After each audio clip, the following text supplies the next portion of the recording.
हाय चैम्स, कैसे हो आप सब लोग। आई होप आप सब लोग बढ़िया हो। I welcome you all to your go to space of learning chemistry. So we are back with another video, another part. कौन से चैप्टर का? Basic principles of organic chemistry. So last lectures part 1 part 2 already uploaded है। आपने अगर वो part 1 part 2 अभी तक मान लो देखे नहीं है, सो आप लोगों को वो वीडियोस पहले चेक करने हैं and then you have to come and watch this video. ठीक है, क्योंकि सब कुछ कंटिन्यूएशन में होगा। बेसिक से पढ़ोगे तब जाके आगे का पार्ट जो है वो इवेंचुअली क्लियर होता जाएगा। ठीक है, सो अभी तक हमने क्या क्या पढ़ लिया वो एक बार रिकॉल करते हैं। हमने कार्बन के बारे में पढ़ा। कार्बन कितने बॉन्ड्स बनाता है? 4 मैक्सिमम। कौन से टाइप के बॉन्ड्स बनाता है? Covalent bonds. Oxygen, nitrogen, hydrogen, halogens, ये भी कितने कितने बॉन्ड्स बनाते हैं हमने ये भी देख लिया है। हमने मॉलिक्यूल्स को रिप्रेजेंट कैसे करना है उसके लिए हमने डैश फॉर्मूला, जिसमें हम सारे बॉन्ड्स ओपनली दिखाएंगे, कोई बॉन्ड छुपाएंगे नहीं। फिर हमने कंडेंस्ड फॉर्मूला देखा, जिसमें हम कार्बन कार्बन के सिंगल बॉन्ड्स दिखा भी सकते हैं, डबल बॉन्ड हुआ वो दिखा भी सकते हैं, बट कार्बन हाइड्रोजन बॉन्ड्स अब दिखाने की जरूरत नहीं होगी। हमने उसको कंडेंस करके शॉर्ट में लिखा था। फिर उसके बाद हमने कंडेंस्ड फॉर्मूला में 2 देखे थे, वो दोनों के दोनों आपको आने चाहिए। नेक्स्ट अगर हम देखें तो हमने बॉन्ड लाइन या फिर जिगजैग फॉर्मूला देखा था, जिसमें हमने जिगजैग लाइंस बनाए थे। जिगजैग लाइंस का जो एक कॉर्नर होगा हर लाइन पे, हर एक कॉर्नर का मतलब एक कार्बन होता है। एक सिंगल जिगजैग लाइन यानी एक कार्बन कार्बन का बॉन्ड। अगर मान लो कार्बन कार्बन के बीच 2 बॉन्ड्स होंगे तो हम डबल लाइन ऐसे दिखा रहे थे, वही जिगजैग लाइन में ही पैरेलल बना रहे थे और एक लाइन उसको। सो ये सब हमने कब पढ़ा है? ये सब हमने लास्ट अभी तक के क्लासेस में पढ़ा है। अगर कोई हेटेरो एटम ऑक्सीजन वगैरह आता है तो बॉन्ड लाइन फॉर्मूला में उसको कंपलसरी हम दिखाते ही हैं, वो भी हमने ऑलरेडी अभी तक डिस्कस कर लिया है। अब जो आज का लेक्चर है, आज का जो क्लास है वो किस पे बेस्ड है? सो अब हम 3D में डायग्राम कैसी बनेगी, या कोई भी ऑर्गेनिक कंपाउंड आपके अगर सामने आता है तो उसका 3D स्ट्रक्चर कैसे बनाया जाएगा, उसको 3D में कैसे रिप्रेजेंट किया जाएगा, वो हमें आज डिस्कस करना है। सो ऑलरेडी मैंने आपको 3D में रिप्रेजेंट करने के जो 4 तरीके हैं, फर्स्ट इज वेज फॉर्मूला, फिर आता है Fischer projection, then Newman projection और फिर है सॉहर्स प्रोजेक्शन। सो इन सारे 3D रिप्रेजेंटेशंस में फर्क क्या है, कैसे हम ड्रॉ करेंगे, किस तरीके से बदलाव आएंगे, ये सब कुछ हमें आज इस लेक्चर में कवर करना है। सो विल बिगिन विद पहला वेज फॉर्मूला। वेज का मतलब क्या है? वेज नॉन वेज वाला वेज नहीं, WEDGE वेज। ये जो वेज है ये दिखाने का तरीका है, मतलब ये देखो इस तरीके से हमको यहाँ पे एक बोल्ड ऐसा बॉन्ड दिखाना होगा, इसे बोला जाता है वेज। अब ये समझने के लिए आपको एक कार्बन को इमेजिन करना होगा। एक कार्बन अगर वहां पर है, उस कार्बन को आप इमेजिन करो कि वो 4 बॉन्ड्स बना रहा है, क्योंकि कार्बन हमेशा मैक्सिमम 4 ही बॉन्ड्स बनाता है। जब भी आप इस कार्बन को इमेजिन करोगे तो अभी फिलहाल ये कार्बन इमेजिन कर लो कि बोर्ड के प्लेन में हमने इसे रखा है। जब हम कोई भी स्ट्रक्चर पेपर पे निकालते हैं तो वो क्या होता है? उसका 2D रिप्रेजेंटेशन, 3D तो नहीं होता है। पर वही कंपाउंड को जब आप 3D में, 3D यानी तीनों डायमेंशंस में XYZ एक्सिस के अलॉन्ग इमेजिन करोगे, तब वो कैसा दिखने वाला है वो अभी हमको समझना है। वो जो 4 बॉन्ड्स कार्बन ने बनाए हैं, वो चारों बॉन्ड्स किस तरीके से स्पेस में कार्बन के आसपास लगे होंगे, किस तरीके से वो ग्रुप अटैच्ड होंगे, वो हमको समझना है। ठीक है, मान लो कार्बन जो है मैं रैंडम कोई भी एक ग्रुप B मान लेते हैं, फिर एक ग्रुप है D, वो जुड़ा हुआ है यहाँ पे। और देखो क्या मैंने यहाँ पे वेज बनाया है। इन सब में फर्क क्या है? वो 2 हमने ऐसे क्यों दिखाए, एक हमने ऐसा वेज क्यों बनाया, वो अभी मैं एक्सप्लेन करूंगी। बट ये देखो यहाँ पे क्या जुड़ा हुआ है? D, और इस तरफ ये ऐसे देखो डैश से जो दिखाया वो है, मान लेते हैं ग्रुप E। कार्बन हमारा सेंटर में है।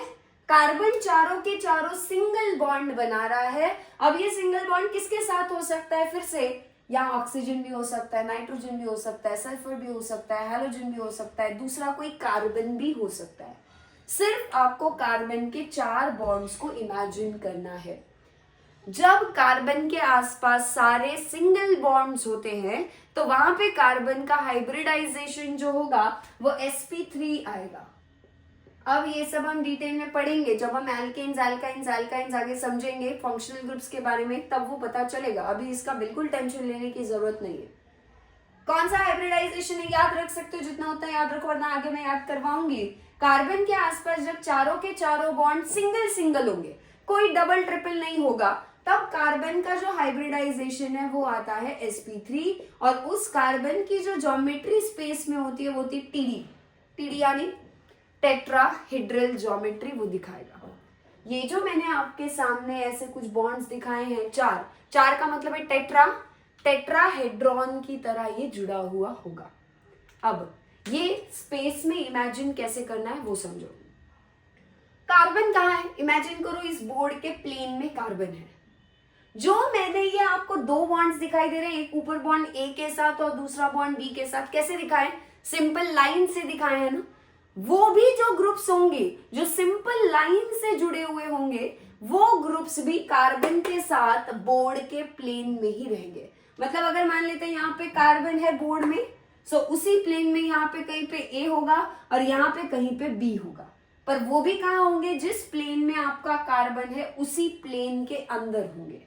बट आपको डी ग्रुप दिखाई दे रहा है, जो ग्रुप डी हमने बनाया है उसको कौन से बॉन्ड से दिखाया, हमने सिंपल लाइन नहीं बनाई है, अब हमने वेज दिखाया है वहां पे। और जब हम कोई ग्रुप को वेज से कनेक्ट करेंगे, इस वेज का मतलब बोल्ड दिखाया है, वो बोल्ड लाइन है, उससे आपको ये समझना है कि वो जो ग्रुप है वो इस बोर्ड के प्लेन के अबव आ रहा है। और अबव यानी अगर हम यहाँ सामने से देखेंगे, कार्बन इन द प्लेन होगा, ए और बी वो भी कार्बन के प्लेन में बोर्ड में होंगे, ठीक है, सारा प्लेन होगा यहाँ पे। बट डी कहाँ आएगा, डी जो है वो ऐसे हमारी तरफ आ रहा होगा, इस प्लेन के ऊपर को आ रहा होगा। मतलब भी अगर मैं यहाँ से रीड करूंगी तो क्या ये टूवर्ड्स द रीडर मेरे तरफ आता हुआ दिखाई दे रहा है ग्रुप, वो कौन सा है आपका वेज वाला। तो जो भी ग्रुप वेज से जुड़ा हुआ होगा उसका मतलब है वो ग्रुप हमेशा अबव दी प्लेन रहेगा। अबव यानी ऊपर, कौन सी प्लेन के ऊपर, जिस प्लेन में कार्बन है उसके ऊपर। फिर आता है डैश, इस बॉन्ड को हम क्या बुलाते हैं, ये वाला जो बॉन्ड है आपको डैश डैश डैश डैश ऐसे दिखाई दे रहा है, इसे हम डैश बोलेंगे। डैश का जो मतलब है वो बिल्कुल वेज के उल्टा है। अगर कोई ग्रुप अबव आता है तो वो वेज से जुड़ा है। क्या एक ग्रुप ऐसे बोर्ड के पीछे भी जा रहा होगा, हमसे दूर जा रहा होगा, हम यहाँ से देखेंगे तो वो ग्रुप हमसे दूर जा रहा है ना, और वो जो ग्रुप हमसे पीछे जा रहा है, दूर जा रहा है, प्लेन के पीछे है या प्लेन के नीचे, बिलो द प्लेन है, इस ग्रुप को हम किससे जोड़ते हैं हमेशा, कौन से तरह का बॉन्ड दिखाना है वहां पे, हमेशा डैश वाला बॉन्ड आपको दिखाना है। वेज और डैश का डिफरेंस क्या है, जब कोई ग्रुप वेज से जुड़ा है तो समझना है कि वो ग्रुप अबव द प्लेन आ रहा है, रीडर की तरफ आ रहा है, जो रीड कर रहा है उसकी तरफ वो ग्रुप आ रहा है। अगर डैश से कोई बॉन्ड दिखाया है तो यानी वो जो बॉन्ड है या वो जो ग्रुप है वो बोर्ड के पीछे या उस प्लेन के नीचे से होगा। अगर मान लो मैं कार्बन को बोर्ड के प्लेन में ना समझ के इस हाथ के प्लेन में मानती हूँ, कार्बन भी हाथ के प्लेन में होगा, ए और बी भी हाथ के प्लेन में होंगे, पर जो डी है वो ऊपर की तरफ जुड़ा होगा, ऐसे ऊपर आ रहा होगा, और जो ई होगा वो नीचे जा रहा होगा प्लेन से। ये इन दोनों बॉन्ड्स वेज और डैश का फर्क है। टेट्राहेड्रल ज्योमेट्री में जब कार्बन रहेगा, चारों बॉन्ड सिंगल होंगे, उनमें से दो बॉन्ड हमेशा कार्बन के साथ प्लेन में होंगे, और जो वो दो ग्रुप्स होंगे वो भी कार्बन के ही प्लेन में होंगे। एक ग्रुप हमेशा अबव द प्लेन, दूसरा ग्रुप हमेशा बिलो द प्लेन होगा। अबव वाला वेज से दिखाएंगे, बिलो वाला डैश से दिखाएंगे, और इस तरीके से आपके कार्बन का 3D स्ट्रक्चर इमेजिन हो पा रहा है। यही आपको 3D में अगर कहीं पर भी ऑर्गेनिक में अगर ये कैसा ऐसा कोई स्ट्रक्चर दिखता है तो आपको इन दोनों बॉन्ड से क्या समझना है, बस वो यहाँ पे हमने क्लियर किया। इसे ऐसे तरीके से जब कोई स्ट्रक्चर 3D में निकाला जाता है तो इस फॉर्मूला को हम वेज फॉर्मूला बोलते हैं। एज सिंपल एज दैट, समझ गए। अब अगला कौन सा है, फिशर प्रोजेक्शन। नॉर्मली जब हम ऑर्गेनिक कंपाउंड्स ड्रॉ करते हैं, कैसे बनाते हैं हम, क्या हम कार्बन लेफ्ट टू राइट दिखाते हैं, एक कार्बन लेफ्ट, उससे आगे उससे आगे उससे आगे, लेफ्ट टू राइट बनाते हैं ना, हॉरिजॉन्टली बनाते हैं। बट फिशर प्रोजेक्शन में आपको सिर्फ एक काम करना है, कार्बन को, सारे कार्बन जितने भी हैं उनको वर्टिकली ड्रॉ करना है। ठीक है, एक मॉलिक्यूल लेके उसको आप फिशर में कैसे बनाओगे वो समझते हैं। मान लो ये है मॉलिक्यूल, ये रहा CH3, फिर ये रहा आपका CH2, फिर ये रहा मान लो और एक CH2, यहाँ पे भी H है, ठीक है, और फिर क्या जुड़ा हुआ है इस पे भी CH3। अब फिशर प्रोजेक्शन बनाते वक्त आप सिर्फ टोटल कार्बन कितने हैं उन पे ध्यान दो। 1, 2, 3 और 4 कार्बन दिखाई दे रहे हैं आपको। सो ये रहा हमारा पहला कार्बन। इसको कैसे इमेजिन करो, मान लो इस चेन को ऐसे उठा के ऐसे घुमा दिया, इसको यहां से ऐसे हमने रोटेट कर दिया, क्या ये हॉरिजॉन्टल की जगह वर्टिकल हो जाएगा? ठीक है, और जैसे ये वर्टिकल होगा क्या ये कार्बन ऊपर पहुंच जाएगा, और ये कार्बन क्या है आपका CH3। फिर ये वाला कार्बन आएगा ना, ये वाला ऐसे घूमने के बाद ये सेकेंड नंबर पे आएगा ऊपर से, इसके ऊपर क्या जुड़े, एक H इस तरफ, एक H इस तरफ, बना दिया। फिर क्या आएगा उसके नीचे, ये वाला कार्बन, उस कार्बन पे भी क्या जुड़ा है, एक H, और फिर क्या जुड़ा है, एक H, और फिर क्या जुड़ा है, फिर से CH3, और फिर से हमने CH3 को यहाँ पे ड्रॉ कर लिया। जो कार्बन की चेन पहले हॉरिजॉन्टल लेफ्ट टू राइट थी, क्या अब वो वर्टिकल, क्या सारे कार्बन आपको एक स्ट्रेट लाइन में वर्टिकली जुड़े हुए दिखाई दे रहे हैं? इसे या ऐसे प्रोजेक्शंस को हम फिशर प्रोजेक्शन मानते हैं। अब फिशर प्रोजेक्शन को हर वक्त कार्बन दिखाने की जरूरत नहीं है। जैसे मैंने आपको बॉन्ड लाइन फॉर्मूला में बताया था, जो कॉर्नर बॉन्ड लाइन में आएंगे उतने उतने कार्बन आपको मान के चलना है। इसे भी हम और एक तरीके से बना सकते हैं, वो क्या है एक बार वो समझ लेते हैं। यहीं पे ही मैं ड्रॉ कर रही हूं, ऊपर वाला जो CH3 है उसको लिखो, फिर यहां से एक वर्टिकल लाइन बनाओ, एंड में क्या है नीचे, फिर से एक CH3 है, उसको भी दिखा दिया। ठीक है, बट क्या आपको बीच में, इन दोनों कार्बन के बीच में, पहले और आखिरी के बीच में और 2 कार्बन दिखाई दे रहे हैं? उनके बीच में सब में देखो कार्बन कार्बन कार्बन कार्बन, सब जगह सिंगल बॉन्ड है, इसलिए हमने सिंगल लाइन बनाई है यहाँ पे। अब यहाँ पे बन जाएगी एक ऐसी लाइन बनाओ। अब ये लाइन के इस तरफ लिखो हाइड्रोजन, इस तरफ लिखो हाइड्रोजन, इसका मतलब क्या है वो बताती हूँ। फिर से एक लाइन बनाएंगे, इसको लिखो हाइड्रोजन, इसको लिखो हाइड्रोजन। क्या मैंने ये बीच में जो कार्बन थे उनको उड़ा दिया? उनको उड़ा के उनकी जगह क्या आपको हॉरिजॉन्टल और वर्टिकल लाइंस इंटरसेक्ट होते हुए दिख रहे हैं? फिशर प्रोजेक्शन यही है, ऐसे दिखाओगे आप, ऐसे नहीं दिखाओगे। कहीं कहीं पे आपको ऐसा भी दिखेगा, बट आपको प्रेफर ये वाला करना है। क्या दिख रहा है आपको? क्या आपको वर्टिकल लाइन, हॉरिजॉन्टल लाइन जहां जहां इंटरसेक्ट हो रही है, क्या वहां पे एक कार्बन मान के चलना होगा? बिल्कुल, समझ गए। सो हर पॉइंट ऑफ इंटरसेक्शन पे एक कार्बन है। मान लो यहाँ बीच में इस कार्बन के और इस कार्बन के बीच में 3 कार्बन होते, तो आप क्या करते? क्या आप और एक हॉरिजॉन्टल लाइन ऐसे बनाते? बट अभी 2 ही है, तो हमें ये वाली हॉरिजॉन्टल लाइन यहाँ पे दिखाने की जरूरत नहीं है। तो हमने सिर्फ क्या किया, 2 हॉरिजॉन्टल लाइंस बनाए, और हर लाइन जहां इंटरसेक्ट हुई वहां पे एक कार्बन को मान दिया।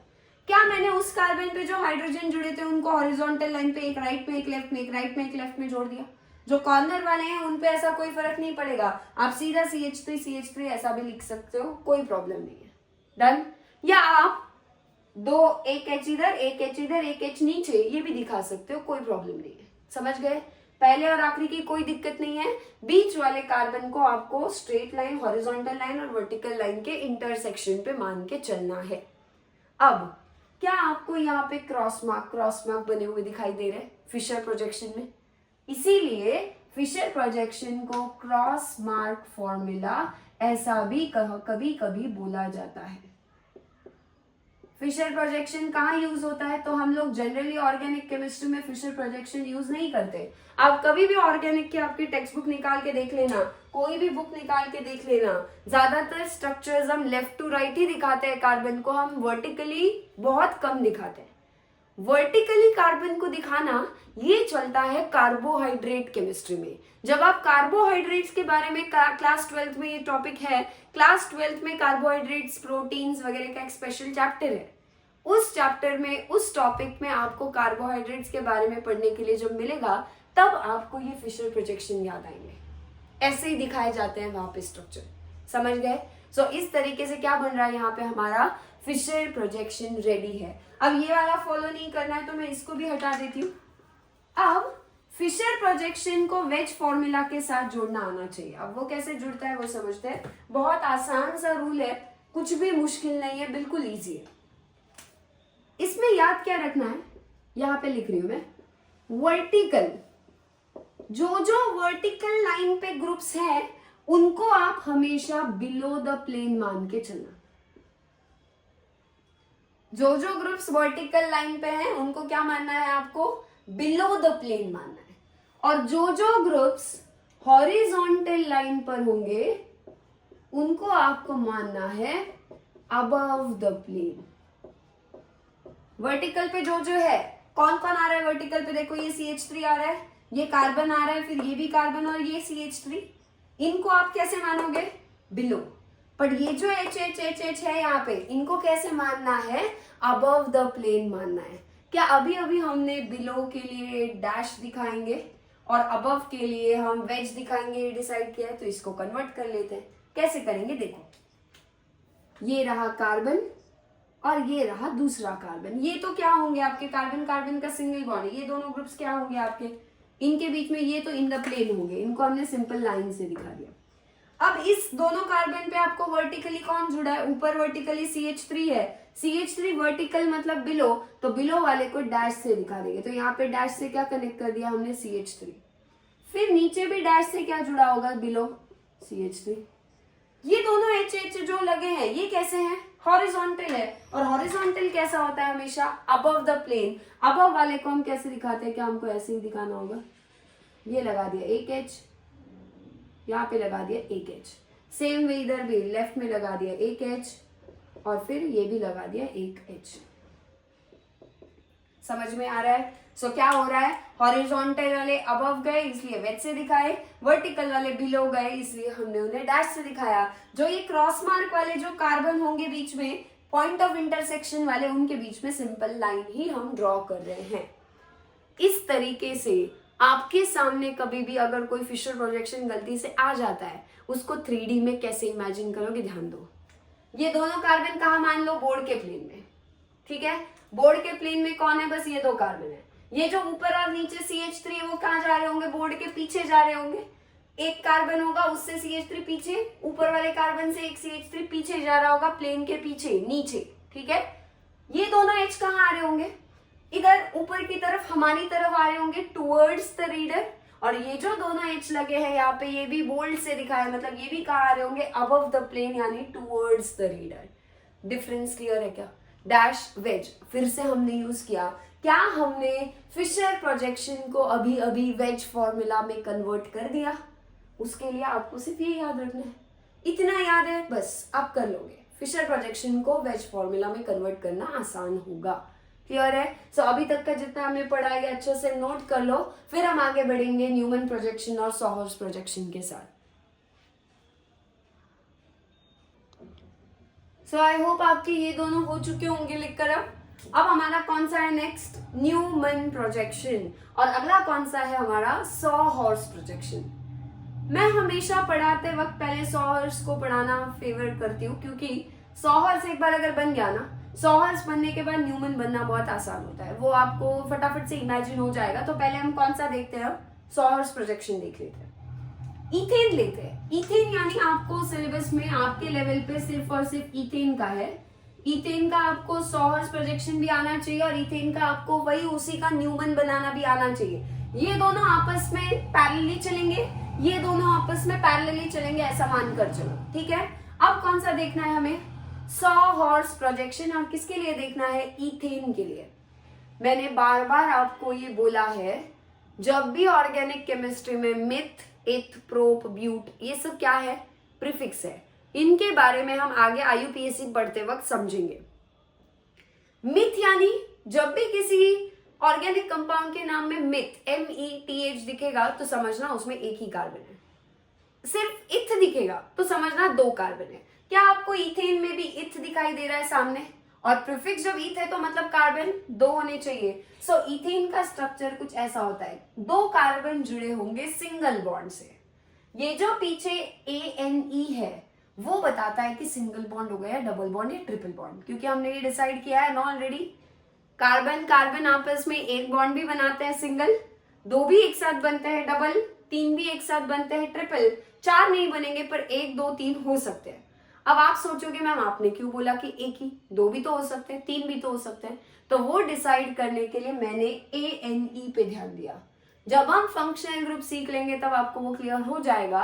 अभी के लिए आपको सिर्फ इथेन का स्ट्रक्चर कैसा है वो याद रखना है, ठीक है। एक बार होने दो, फंक्शनल ग्रुप वगैरह कवर हो जाए, फिर आप खुद बना लोगे। दो कार्बन बना दिए, उनके बीच में एक बॉन्ड लगा दिया। अब इस कार्बन के कितने बॉन्ड्स बचे हैं? तीन, इसके भी तीन। तीन जगह पे हाइड्रोजन लगा देते हैं सिंगल सिंगल बॉन्ड से, इस तरीके से। तो क्या आ गया ये आपका इथेन रेडी है, CH3CH3, ठीक है। अब जब हम सॉहर्स प्रोजेक्शन बनाते हैं, उसका नाम ऐसा क्यों है वो मैं बताऊंगी, उसको बनाना कैसे है, रूल क्या है वो समझो। जो कार्बन कार्बन आपको दिखाई दे रहे हैं कितने हैं? दो। इन दोनों कार्बन के बीच में कितना बॉन्ड है? एक। उस कार्बन कार्बन सिंगल बॉन्ड को एक लंबी सी ऐसी स्लैंटिंग लाइन से दिखाना है। एक लंबी स्लैंटिंग लाइन ड्रॉ करोगे, काफी लॉन्ग दिखाना है, ऐसे कंजूसी मत करना, छोटी सी मत बनाना, एक लंबी सी स्लैंटिंग लाइन। कोई सीधी लाइन बिल्कुल नहीं बनाएगा। सॉहर्स प्रोजेक्शन में आपका जो सीसॉ होता है, सीसॉ कैसे होता है? स्लैंटिंग होता है ना हमेशा, वही करना है यहाँ पे। कार्बन कार्बन जो बनाने हैं वो जो ये लाइन यहाँ पे कार्बन कार्बन के बीच की आपको ड्रॉ करनी है, वो एक स्लैंटिंग लाइन और थोड़ी सी लॉन्ग ड्रॉ करनी है। इस लाइन का ये जो कॉर्नर होगा या नीचे वाला जो कॉर्नर होगा वो आपका लेफ्ट साइड वाला कार्बन मान लो, या वो आपका सामने वाला फ्रंट कार्बन मान के चलना है। मान लो आप यहां से देख रहे हो इसको, ठीक है, इधर से देख रहे हैं हम इस कंपाउंड को। इधर से देखते हो क्या यही कार्बन पहले सामने आएगा हमारे, उसको हमने नीचे की तरफ दिखाया उस लाइन के, और जो कार्बन पीछे जा रहा है वो हमसे दूर है, उसको हमने यहाँ ऊपर दिखा दिया। तो ये जो दो कॉर्नर है लाइन के, इसका मतलब क्या है? ये भी एक कार्बन है, ये भी एक कार्बन है। एक बॉन्ड तो बन गया ना, कार्बन कार्बन वाला तो दिखा दिया। अब क्या बचे? इस कार्बन के तीन हाइड्रोजन वाले बॉन्ड्स, इस कार्बन के तीन हाइड्रोजन वाले बॉन्ड्स। इन तीनों बॉन्ड्स को Y शेप में दिखाएंगे। कैसे वो देखो, ये दिखा दिया मैंने, ये Y, ठीक है। सेम वे यहां पे भी दिखा दिया हमने एक Y। दिख रहा है क्या? Y बना हुआ दिखाई दे रहा है। अब ये आपको सीसॉ जैसे लग रहा है क्या? यहाँ पे मान लो ये उसका नीचे का वो है प्लान, और यहाँ पे आपका ये ऊपर नीचे ऐसे चलता रहेगा। बट शेप कौन सा बनाना है? Y बनाने का इंटेंशन क्या है देखो, और ये Y ऐसे में बनाना है, ऐसे Y बना रहे हो नहीं। सब तीनों जो बॉन्ड्स बनाए ना, ये एक बॉन्ड, ये दूसरा बॉन्ड, ये तीसरा बॉन्ड, इनके बीच में 120 डिग्री एंगल दिखना चाहिए। तीन इक्वल, ऐसे इक्वली दूर होने चाहिए। ये दो बिल्कुल पास, ये बिल्कुल दूर, ऐसा नहीं होना चाहिए। ये जितना दूर है ना उतना ये भी दूर और उतना ये भी दूर। सबके बीच में एंगल कितना होना चाहिए? 120 डिग्रीज। सर्कल बनाना नहीं है, सिर्फ लाइन होगी और उस पर क्या होगा? कॉर्नर से। ये कॉर्नर मतलब कार्बन है क्या? कार्बन का एक बॉन्ड कार्बन वाला ये लाइन से दिखा दिया। बचे हुए तीन बॉन्ड्स अब ऑब्वियसली आप कार्बन से बाहर निकलते हुए दिखाओगे। सो ये कार्बन पे जुड़े तीन हाइड्रोजन दिखा दिए। पीछे वाला जो कार्बन है ये वाला हमारा, ठीक है, इस कार्बन पे भी हमने ये कार्बन कार्बन बॉन्ड तो ऑलरेडी आ गया लाइन से, स्लैंटिंग लाइन से, पर क्या तीन हाइड्रोजन बचे हैं? उन तीनों हाइड्रोजन को हमने फिर से Y के जो तीनों डंडे हैं, तीनों को जो लाइंस है उन पे लगा दिया। ये आपका इथेन का एक कॉन्फॉर्मेशन तैयार है। अब होता क्या है, ये जो सिंगल बॉन्ड होता है, कार्बन कार्बन का सिंगल बॉन्ड, मान लो ये बॉन्ड है, ये बॉन्ड कंटिन्यू घूमता रहता है। ये रूम टेम्परेचर पे, अभी जो टेम्परेचर है ना रूम टेम्परेचर, इस पे भी होता है। तो आपको क्या दिखेगा? Carbon carbon single bond continue घूमता है घूमता है घूमता है। क्या ये जो बॉन्ड है ये भी कंटिन्यू, फिर ये कार्बन कार्बन सिंगल बॉन्ड है ना, ये कार्बन उनके बीच का सिंगल बॉन्ड भी घूमेगा। जैसे ही ये बॉन्ड घूमेगा, ये सारे जो ग्रुप्स यहाँ पे लगे हैं, मान लो पीछे वाला है, आगे वाले को फिक्स रखते हैं, क्या ये ऐसे रखने के बाद ये पीछे वाले जो ग्रुप्स है, ये तीनों Y जो है क्या वो घूम जाएंगे? क्या ये Y अभी आपको सीधा Y दिखाई दे रहा है दोनों पे? कुछ देर में ऐसा कुछ रोटेशन होगा, अगर मैंने इसको 180 डिग्री से घुमाया क्या हो जाएगा? क्या 180 डिग्री से घूमते ये ऊपर ये नीचे, मतलब ये उल्टा वाई बन जाएगा क्या? और कैसा बनेगा डायग्राम देखो, स्लैंटिंग लाइन वही है, कार्बन कार्बन बॉन्ड टूटा नहीं है, कार्बन कार्बन का बॉन्ड सिर्फ रोटेट हो रहा है। और कार्बन कार्बन बॉन्ड रोटेट होने से हम क्या करेंगे, आगे वाले को फिक्स रखते हैं, पीछे वाले ग्रुप्स को घुमा देंगे। और कैसे घूमेंगे, वो कितने एंगल से घुमाया मैंने, 10 डिग्री से भी घूम सकता है, 20, 30, 40 करते करते 180 डिग्री से जब घूम जाएगा तब क्या हो जाएगा, क्या यहाँ पे H उल्टा और ये वाला H जो है वो यहाँ लग जाएंगे। क्या आपको आगे वाले कार्बन पे जो सामने यहाँ से देखने के बाद ये सामने आ रहा है, क्या इस पे सीधा Y, और जो पीछे कार्बन है क्या उस पे आपको उल्टा Y दिखाई दे रहा है?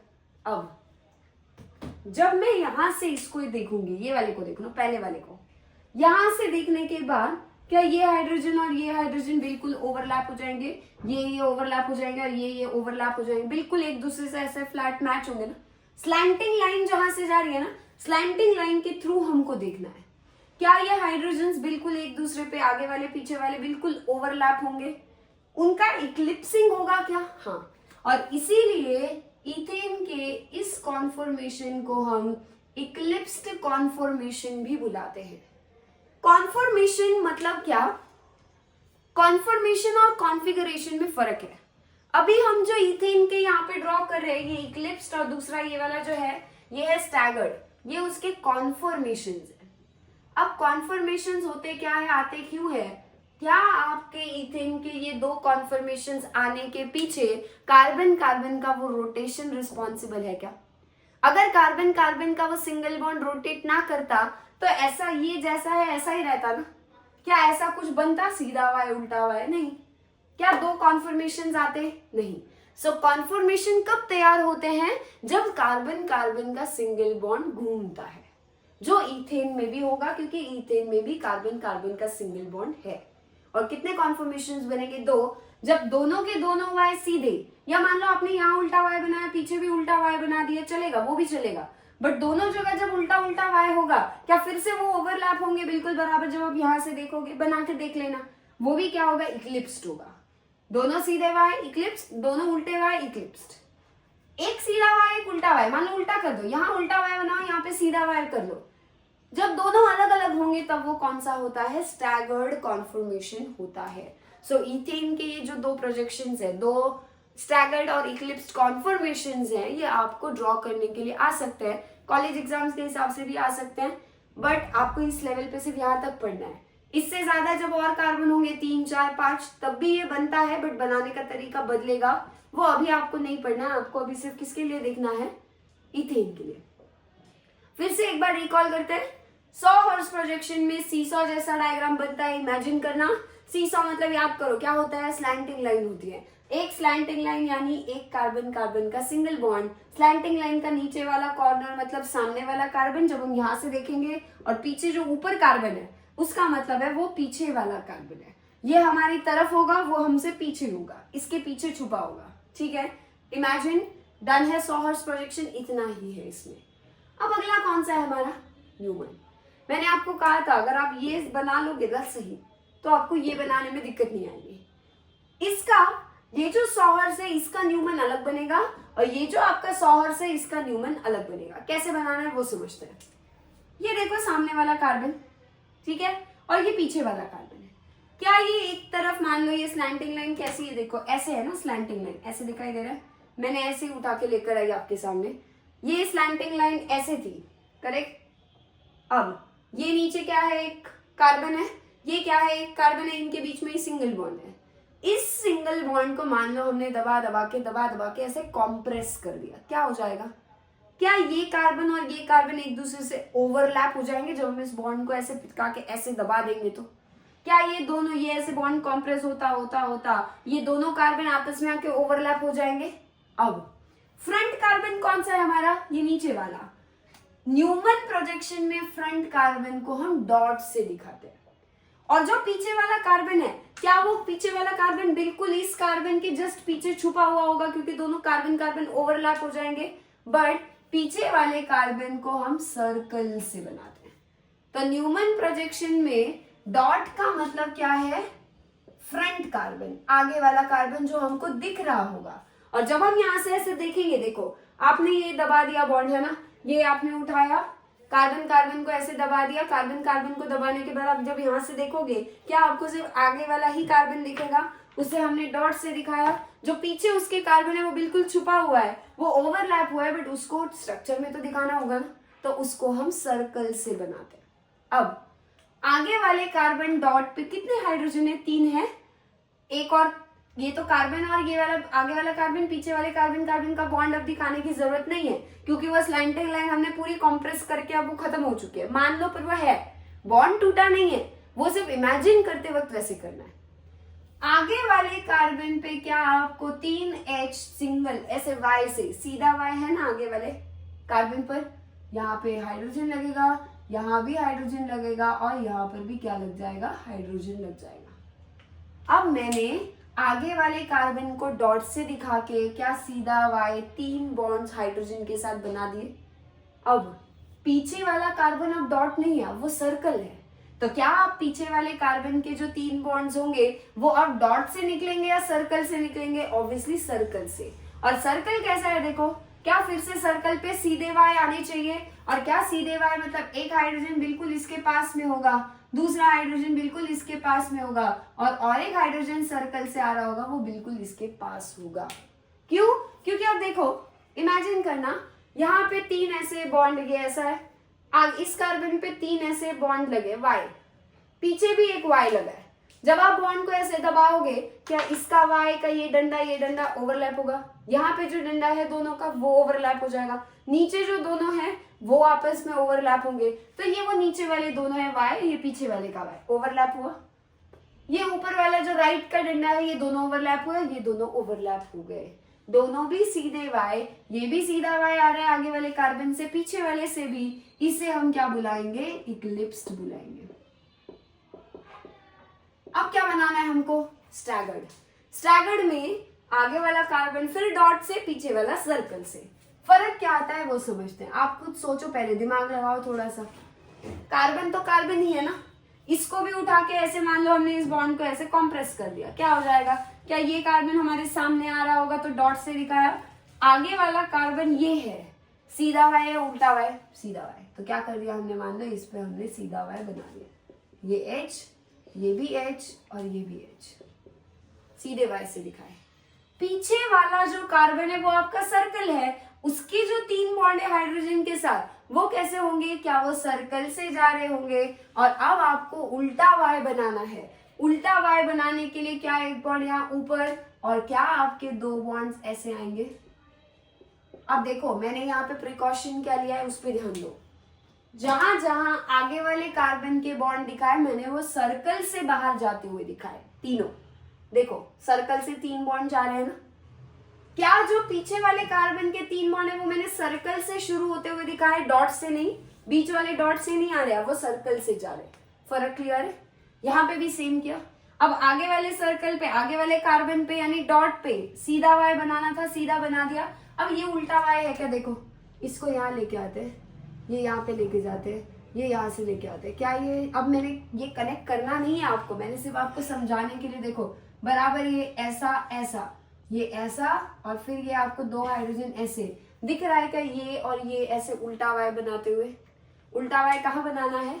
पीछे वाले कार्बन पे बनाना था, और हमने वही किया, पीछे वाला कार्बन यानी सर्कल वाला, ना कि डॉट वाला। समझ गए? आगे वाला कार्बन डॉट, पीछे वाला कार्बन सर्कल होगा। और इस तरीके से हमारे सॉहर्स प्रोजेक्शन को हमने न्यूमन में कन्वर्ट कर दिया।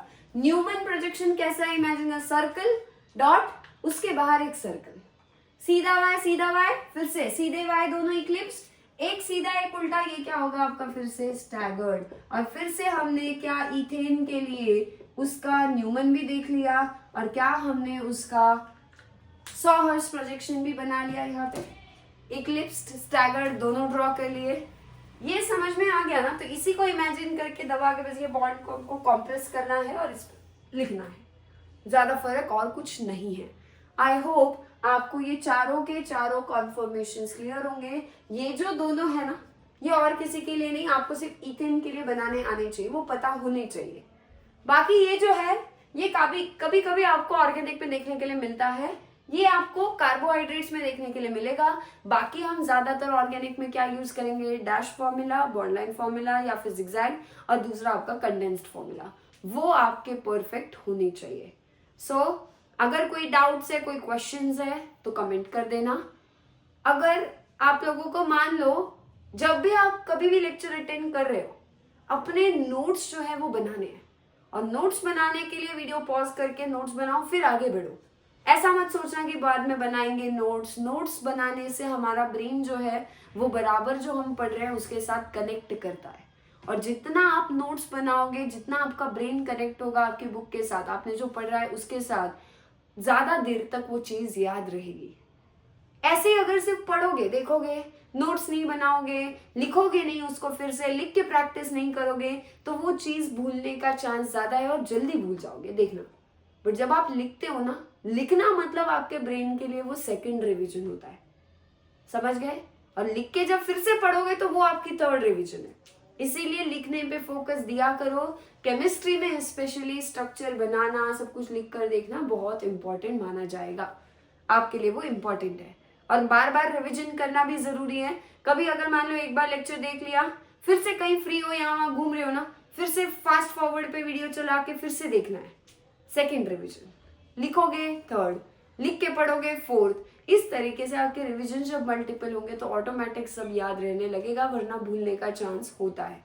वो नेचुरल है, आपकी कोई गलती नहीं है उसमें, बट नेचुरली हम भूलते हैं, बट भूलना नहीं चाहिए, उसके लिए रिवीजन करना चाहिए। क्लियर है? सो आज हम इसी नोट पे यहाँ पे स्टॉप करेंगे। नेक्स्ट क्लास में हम ऑर्गेनिक कंपाउंड्स का क्लासिफिकेशन पढ़ेंगे, फिर हम फंक्शनल ग्रुप्स को धीरे धीरे समझना स्टार्ट करेंगे। एक बार फंक्शनल ग्रुप्स हो जाए, फिर हम लोग किस पे जाएंगे, IUPAC नॉमेनक्लेचर, वहां से आगे शुरू हो जाएगा। सो मिलते हैं जल्दी नेक्स्ट वीडियो में अगले टॉपिक के साथ। तब तक के लिए सबको हैप्पी लर्निंग।